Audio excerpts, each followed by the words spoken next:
नमस्कार, आपके साथ मैं हूं ऋतिक सविता। स्वागत है आपका SPN 9 न्यूज के इस खास प्रोग्राम में। तस्वीर साफ दिख रही होगी, पल्लवी पटेल मेरे पीछे हैं और इतने पीछे ये हो चुकी हैं कि कहीं ना कहीं इन पर अब गिरफ्तारी की तलवार लटक रही है।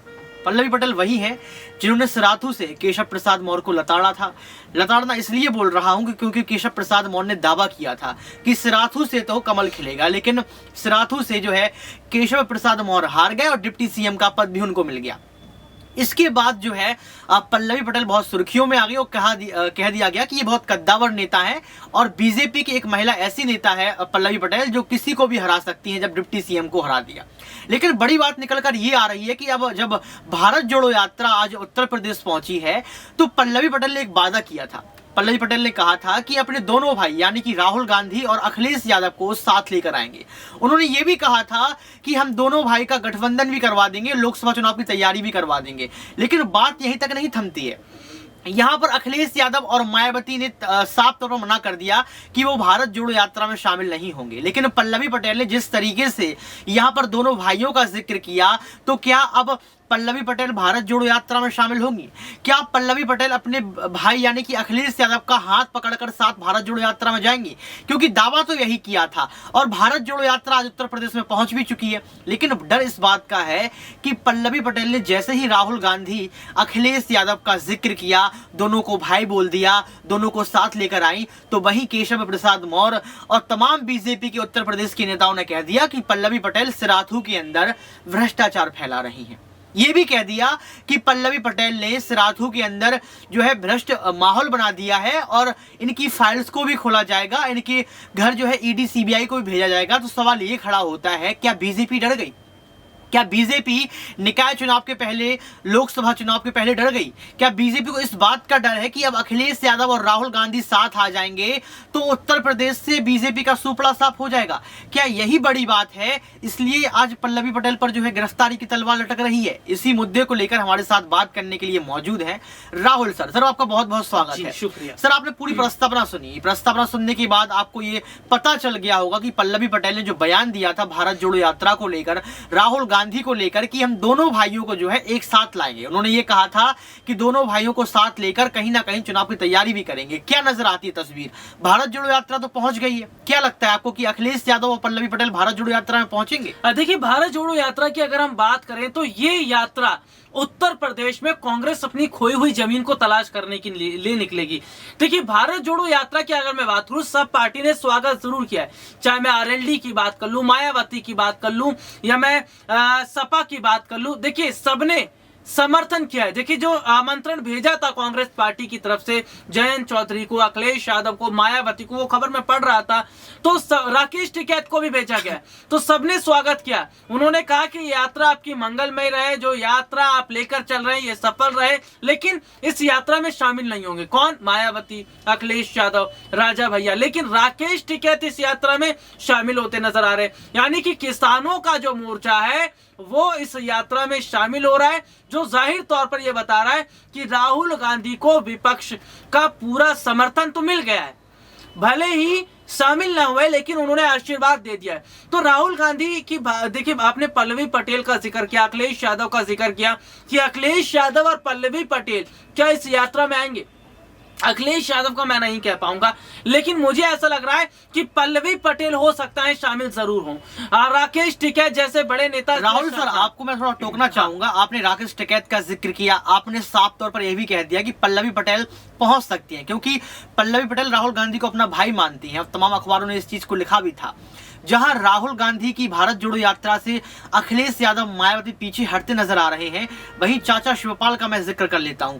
चाचा शिवपाल भारत जोड़ो यात्रा की तारीफ कर रहे हैं, चाचा शिवपाल जो है राहुल गांधी की यात्रा की तारीफ कर रहे हैं। तो मुझे आप ये बताइए कि क्या चाचा शिवपाल और पल्लवी पटेल दोनों लोग पहुंचेंगे? क्योंकि चाचा शिवपाल का रुख तो बदल रहा है राहुल सर। देखिए, मैं अगर बात करूं चाचा शिवपाल की, तो देखिए चाचा शिवपाल ने भले ये कहा है कि मुझे समाजवादी पार्टी में लालच नहीं है, मुझे पद नहीं चाहिए, मुझे कोई बड़ा हिस्सा नहीं चाहिए, लेकिन अंदर ही अंदर वो चाह तो रहे कि थोड़ी सी एक जिम्मेदारी मिल जाए। देखिए, अगर समाजवादी पार्टी में चाचा शिवपाल को बड़ा रोल नहीं मिल पाता है या समाजवादी पार्टी एक बड़ा रोल नहीं देती है शिवपाल को, तो शायद कांग्रेस की तरफ वो रुख कर सकते हैं, और करे भी क्यों ना, क्योंकि कांग्रेस अगर एक बड़ा ऑफर दे सकती है या कांग्रेस एक बड़ा ऑफर शिवपाल को दे रही है तो उस वहां जाने में कोई हर्ज नहीं है, क्योंकि राजनीति है। राजनीति में जिस नेता को जहां फायदा लगता है वो वहां चला जाता है। ज्योतिरादित्य सिंधिया को बीजेपी में फायदा लगा, वहां चले गए।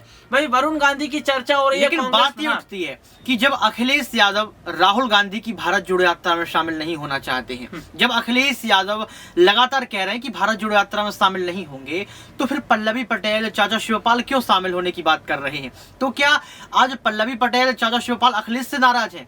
क्या पल्लवी पटेल को वो जगह नहीं मिली है जिसकी वो तलाश कर रही थी? क्या चाचा शिवपाल को ओहदा नहीं मिला है? मतलब ये देखा जाए कि दोनों ही नेता बड़े हैं, दोनों ही नेता अखिलेश यादव के जो है कहा जाता है हीरे हैं, लेकिन आज ऐसी बात निकल कर आ रही है कि पल्लवी पटेल और चाचा शिवपाल तो शामिल होने की बात कर रहे हैं, लेकिन अखिलेश यादव बात नहीं कर रहे हैं। ये कौन सा समीकरण बन रहा है? ये कौन सा आंकड़ा बन रहा है? ये कौन सी तस्वीर है राहुल सर? देखिए ऋतिक, अगर हम देखें तो अखिलेश यादव इस वक्त बहुत सूझबूझ कर काम कर रहे हैं। हालांकि अगर हम देखें तो मुलायम सिंह यादव के निधन के बाद जो समाजवादी पार्टी बनी या जो समाजवादी पार्टी टूटती नजर आई, उस पार्टी को एक करने का काम तो किया अखिलेश यादव ने, लेकिन अभी की जो तस्वीर हम देख रहे हैं या जो अभी के हम हालात को देख रहे हैं, वो भी ये चीजें अपने आप में बताती हैं, वो चीजें ये अपने आप में दर्शाती कि कैसे एक बड़ा फर्क हम उत्तर प्रदेश के अंदर देख रहे हैं, समाजवादी पार्टी के अंदर देख रहे हैं। देखिए पल्लवी पटेल या शिवपाल ने औपचारिक तौर पर नहीं कहा है कि मैं भारत जोड़ो यात्रा में शामिल होंगे या होंगी, या कोई बड़े नेता ने औपचारिक तौर पर नहीं कहा है। पर्दे के पीछे रहकर सबने इस यात्रा को शुभकामनाएं दी है, यात्रा मंगलमयी हो। और मैं ये बात कर रहा था कि कांग्रेस पार्टी जो भारत जोड़ो यात्रा लेकर उत्तर प्रदेश में गई है, आज सत्ता पक्ष के पसीने छूट रहे हैं।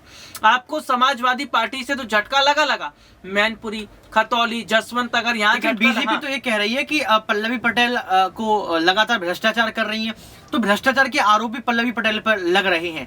क्या आप इससे सहमत हैं कि पल्लवी पटेल भ्रष्टाचार कर सकती हैं? कौन या फिर बीजेपी डर गई है? भ्रष्टाचार कौन नहीं कर रहा है? स्मृति ईरानी की बेटी जॉयस ईरानी का गोवा में सिली एंड सॉल रेस्टोरेंट वाला बार मामला सामने आया, वो भ्रष्टाचार नहीं था।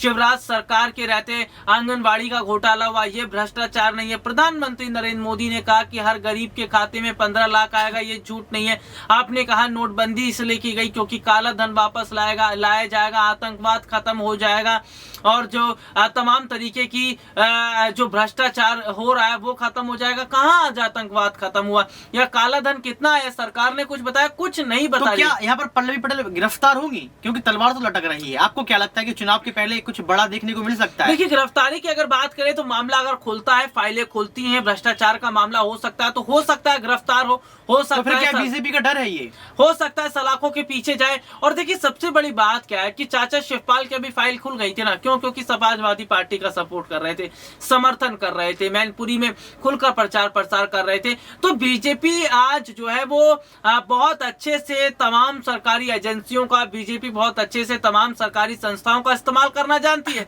क्योंकि वो पावर में है, वो सत्ता में है। सरकारी संस्था हो, चुनाव आयोग, हर कोई उनके अंडर में काम कर रहा है। इसीलिए आज विपक्ष क्या कह रहा है कि बैलेट पेपर से चुनाव होने चाहिए। इसलिए यशवंत सिन्हा ने क्या कहा था कि मैंने तो अपनी आंखों से देखा, राष्ट्रपति चुनाव के वक्त वोट बट रहे थे, खरीद फरोख्त होती चली जा रही थी। देखिए अटल बिहारी वाजपेयी का मैं जिक्र करना चाहूंगा, भारत के पूर्व प्रधानमंत्री अटल बिहारी वाजपेयी, जिनका यह कहना था कि भारत जैसे लोकतांत्रिक देश में अगर सत्ता पक्ष मजबूत है तो विपक्ष की पोजीशन भी मजबूत होनी चाहिए। बड़ा सवाल यहाँ पर राहुल ने उठा दिया है। विपक्ष क्यों मजबूत होना चाहिए? क्योंकि जनता की आवाज को विपक्ष सबसे बेहतर तरीके से उठाता है, वही जनता की आवाज को संसद तक लेकर जाता है। आज महंगाई के मुद्दे पर अगर चर्चा लोकसभा और राज्यसभा में होती है तो सत्ता पक्ष नहीं करता है, विपक्ष इस मुद्दे को उठाता है। अगर आज रोजगार, बेरोजगारी का मुद्दा वहां पर चर्चा का विषय बनता है, हिंदू मुसलमान का मुद्दा बनता है, या तमाम ऐसे मुद्दे हैं जो जनता से जुड़े हैं, पेट्रोल डीजल, भारत चाइना जैसा मुद्दा अगर वहां उठता है तो इस मुद्दे को विपक्ष वहां लेकर जाता है। ये जनता के सवाल होते हैं जिसे सरकार से पूछा जाता है। तो जब विपक्ष ही कमजोर रहेगा, विपक्ष की पोजीशन ही लोकतांत्रिक देश में खत्म हो जाएगी, तो कैसे विपक्ष जो है वो आगे बढ़ पाएगा? ये बड़ा सवाल है। देखिए जिस तरीके से यहाँ पर राहुल सर ने पूरा जिक्र कर दिया, और कहीं ना कहीं आज विपक्ष की आवाज को दबा दिया जाता है, विपक्ष का माइक ऑफ भी कर दिया जाता है। लेकिन सवाल ये उठता है कि जहां जो है पल्लवी पटेल जो हमारे पीछे दिख रही हैं, इनने बड़ा दावा किया था कि राहुल भैया और अखिलेश भैया को साथ लेकर आएंगे। भारत जोड़ो यात्रा पहुंच चुकी है, क्या अब पल्लवी पटेल के साथ अखिलेश यादव, चाचा शिवपाल पहुंचेंगे, ये देखना होगा। और जो भ्रष्टाचार के आरोप यहाँ पर पल्लवी पटेल पर लग रहे हैं, तो क्या गिरफ्तारी होगी? कमेंट बॉक्स में आप जरूर बताएं। आज के लिए सिर्फ इतना ही। देखते रहिए SPN9 न्यूज।